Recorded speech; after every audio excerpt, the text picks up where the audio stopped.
Pues mira, hay puntos, pero lo que a ti te pasa no es como para que crezca el pelo inmediatamente, claro, no es tan sencillo. Cuando hay una resistencia a la insulina tenemos un montón de cosas que se han alterado. Entonces ahí hay que estudiarlo tranquilamente e ir valorando y hacer tratamientos por fases. Esto es la manera de tratar hoy en día. No se puede tratar todo a la vez. Es mucho más interesante tratar por fases en la medida que entendemos qué está ocurriendo e ir ajustando el tratamiento en la medida que va evolucionando. Es mucho más efectivo. Creo que la mayoría de las personas podemos ir trabajando así, pero las personas que no lo hagan, invito a que se lo replanteen, porque tenemos los acupuntores mucha tendencia a querer solucionarlo todo a la vez.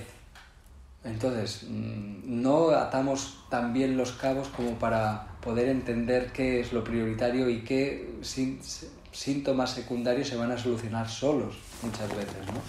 Cuando tienes mucha experiencia y conocimiento ya lo vas viendo cada vez más claro, pero al principio es como, pues la persona tiene insomnio y le duele una rodilla, no puedo relacionarlo directamente, entonces le trato la rodilla y le trato el insomnio y hago dos tratamientos que junto. Esto pasa mucho, entonces no, hay que llegar a entender por qué la rodilla no se me recupera y qué tiene que ver con el insomnio. A la medida que entiendo eso, el tratamiento es un tratamiento que voy priorizando y va transformándose en la medida que evoluciona. Esto es mucho más interesante, más efectivo también. ¿Vale? ¿Bien? Bien. Perfecto. Vamos a ver el chat por si hay alguien que pregunta. No hay nadie que pregunta. Estupendamente. Nos vamos a ir a otra pregunta que nos... Bueno, Adrià, tú tenías alguna. Es el momento de contestar alguna de las tuyas y voy a buscar un correo que nos enviaron. A ver. Aquí está, ya lo tengo abierto. Vale, continuamos. Adrià, venga. Referente al pulso. Me he encontrado en el último mes, más o menos, que también lo atribuía al frío, pero me he encontrado con muchos pacientes con un pulso en riñón, vejiga, muy fuerte y aislado. Que no comunica con el hígado la mayoría de veces, y en hombres me ha preocupado un poco más que en mujeres, aunque esté lateralizado el pulso en el caso de las mujeres. Vale, o sea, la mujer está correcto, está en su mano... No, está lateralizado, perdón, el hombre está correcto, ¿no? Sí, en la mano izquierda, pero está en el chao inferior. No sube al chao medio ni al chao superior, mucho menos al chao superior. Y tampoco comunica con corazón. Sí, esto puede ser debido al frío, como tú dices, pero cuando es debido al frío se suele notar más, como decíamos en el seminario, ¿no? En el pulso de vejiga y en el pulso de intestino delgado, más claramente, y se nota la cualidad de contraído allí. Y esto hay frío. ¿Tiene frío interno la persona? Podríamos llamarlo así. Evidentemente, si no muta la energía y está estancada y está en el chao inferior, podemos decir frío sin ningún problema, medicina china, ¿no? Aquí la cosa sería es ¿por qué no muta? ¿Por qué no muta? Es un problema del reino de la tierra. Recordad, si se nos queda atascado en un reino y no fluye a mutar a otro, es de la tierra. Recordad también que la tierra trabaja en equipo con dos vectores más, que es el San Chao y el Chon Mai. ¿Bien? Y recordad que el Chon Mai es principalmente hablar de energía del bazo y riñón juntas. ¿Bien? Es decir, no es eso, pero sí que va muy ligado a eso. Recordad que estas ramas secundarias del Chon Mai que bajan por la pierna, que son 3 ramas que bajan por la pierna y que llegan hasta el 4 de bazo, que es el punto de apertura del Chon Mai. Y que estas ramas siguen el recorrido del canal de riñón. Recuerdo que muy habitualmente cuando punturamos el canal de riñón, si no profundizamos la aguja, lo que estamos movilizando es energía en el Chon Mai, en el riñón. El riñón va profundo y hay que profundizar la aguja. Tampoco salir por el otro lado de la pierna, evidentemente, ¿no? Hay que llegar hasta donde está el canal de riñón. Entonces, trabajan en equipo. Cuando decimos mutar de una energía a otra, tenemos que pensar que es el Sanchao siempre interviene. Cuando una energía de agua se transforma en madera, el Sanchao está por medio. Es el fuego ministerial el que puede producir eso. Pero quien ayuda a que se transforme de esa manera suave y armónica es el reino de la tierra, que, como dice la tradición, interviene intermediando en todos esos cambios también.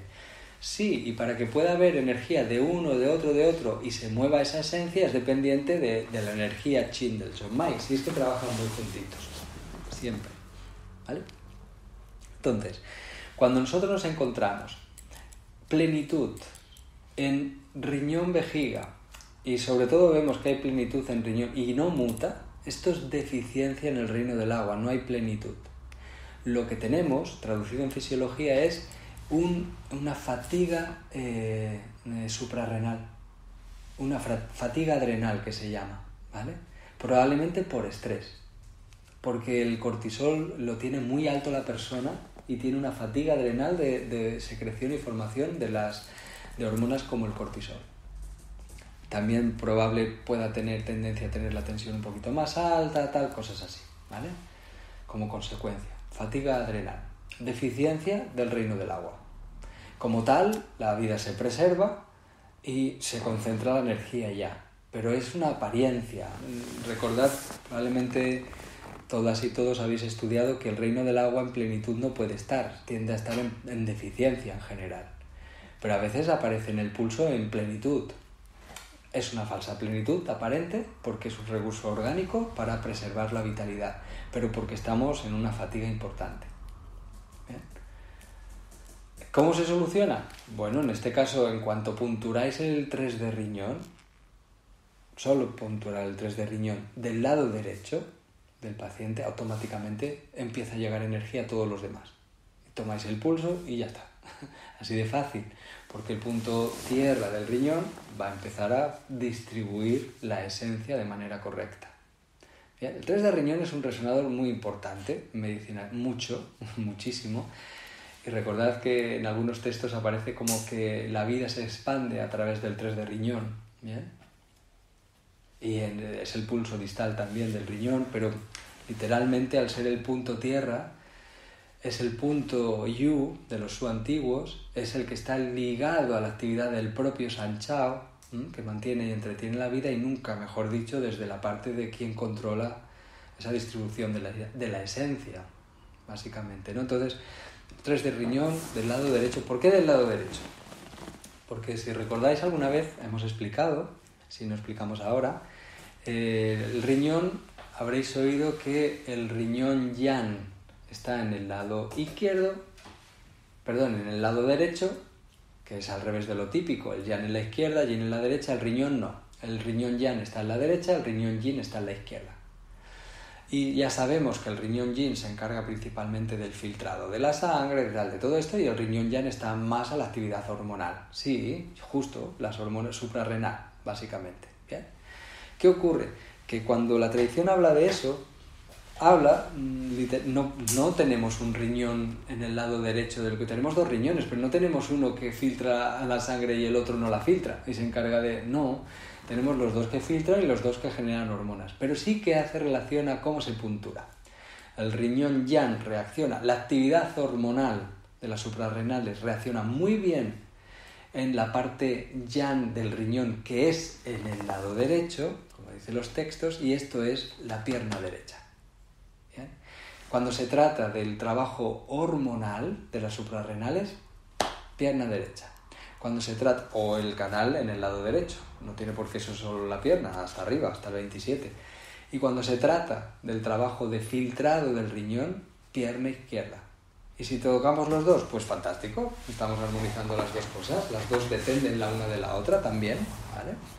El riñón filtra más, filtra menos, depende de las hormonas diuréticas y también depende de otras hormonas que también va formando él, renina, angiotensina, aldosterona, etcétera, que están ligados a aumentar la presión arterial, con lo que retenemos agua, con lo que una serie de cosas, ¿no?, que tienen que ir pasando. Retenemos agua para no orinar, para que aumente más la presión. ¿Bien? Entonces, Claro, ¿y esto qué hace el riñón? No filtrar. ¿Tendrá relación con el cortisol y con lo que invita a subir la presión arterial? Pues claro, van juntas. O sea, si punturamos bilateral va bien, pero si tenemos que afinar en un pulso como el que has descrito, poniendo solo el del lado derecho, ¡pum!, ya cambia automáticamente. Bien, ¿por qué queremos que cambie? Porque alguna cosa va a petar. Si nos preservamos tanto la esencia y no fluye, ya sabemos, el agua cuando se estanca se pudre. Y la energía en general, si no se mueve, nos morimos. Alguna parte va a estar en mucha deficiencia. Mejor distribuir poquita y que tengamos para todo, que se nos quede solo en un sitio y empecemos a fallar y a colapsar en otros sistemas. Entonces el tros de riñón derecho invita a que empiece a expandirse moderadamente, cosa que nos viene muy bien. ¿Sí? Súper. ¿Me he explicado más o menos? Súper, sí. Perfecto. Vale, pues vamos a contestar a una preguntita de las que venían en el correo, y es una pregunta en relación a las amalgamas. Bien, las amalgamas de la boca y qué hacer, qué no hacer, qué pasa o qué deja de pasar. Bueno, vamos a ver. Las amalgamas de la boca, bueno, pues hoy en día ya sabemos que no es muy interesante tenerlas por la entrada constante de metales pesados a la sangre. Bien. Sobre todo si además tenemos problemas periodontales, que casualmente cuando hemos tenido problemas que teníamos caries, que nos han tenido que poner amalgamas, puede que también tengamos problemas de infecciones en las encías. Si tenemos una infección en una encía y la encía sangra un poquito, la entrada de metal pesado es mucho más elevada. Entonces esto es un problema, intoxicación por metales pesados. Bien, entonces, ¿es interesante quitar las amalgamas? Pues sí, claro que es interesante quitar las amalgamas. Cuanto antes, mejor. Sí se puede. Y si el material que ponen nuevo es libre de bisfenoles, pues mejor. ¿Qué son los bisfenoles? Pues es un tipo de disruptor endocrino que se comporta muchas veces como estrógenos y, bueno, como diferentes hormonas. Si nos cambian y no tenemos metales pesados, pero nos ponen un material que tiene bisfenoles o que libera bisfenoles, pues al final de repente nos crecen las tetas. Y puede que no sea lo más interesante. Es por decir que probablemente tengamos alguna repercusión en el eje hormonal gonadal que no nos interesará y en otros aspectos, ¿vale? Entonces, bueno, ¿hay material que no porte bisfenoles, que no lleve? Pues sí, claro que lo hay. Si lo pides, te lo ponen. Así de sencillo. El dentista lo sabe perfectamente, porque lo vende libre de bisfenoles y te lo cobra un poco más caro, claro. Vale, ¿cómo se quitan las amalgamas? Bueno, siempre entra algo cuando nos quitan las amalgamas, porque va a haber, si sangraban las encías, etcétera, etcétera, al liberarla, pues puede caer algo, pues no lo podemos tragar un poquito, vale, no pasa nada porque entre algo. Llevamos 20, 30 años metiendo ahí metal pesado, porque un poquito pueda entrar cuando nos la quitan, mira, no pasa especialmente nada. Además, hoy en día se tiene mucho cuidado, te ponen una goma, tal, para intentar eliminar la posibilidad de que entre nada de metal pesado en el interior del torrente sanguíneo. Entonces se hace muy bien. ¿Es caro quitar las amalgamas? Pues claro que es caro. Un dentista siempre es caro. Baratos no los conozco. Entonces, bueno, pues este casi es más el problema. ¿Consecuencias de metales pesados? Pues muchos. Desde algunos pacientes con una pequeña mutación, como en el gen del FUS, pueden desarrollar esclerosis múltiple, ELA, ¿bien? Por acumulación, ataxia cerebelosa, problemas de neurotoxicidad, patologías neurodegenerativas, todas las que quieras, si van entrando el metal pesado allá. ¿Bien? Entonces, en ese sentido, son factores de riesgo para, cuando seamos un poquito más mayores o no tanto, padecer enfermedades neurodegenerativas. Pues no interesa. Tenemos un hígado que acumula un montón de porquería de metal pesado, que ya nos salva la vida de un montón de estas cosas. Y bueno, mientras esté allí aguantándolo no pasa nada. Pero cuando le dé un día por liberar el metal pesado que acumula, aquí tenemos un problema. ¿Cuándo es un problema? Pues fijaos. Venga, vamos a hacer una depuración hepática. ¡Yujú! Que son muy buenas. Venga. vamos a liberar un montón de la porquería que tiene el hígado. Vale. Y resulta que la persona es una persona estreñida de narices. Uy, pero te va a ir súper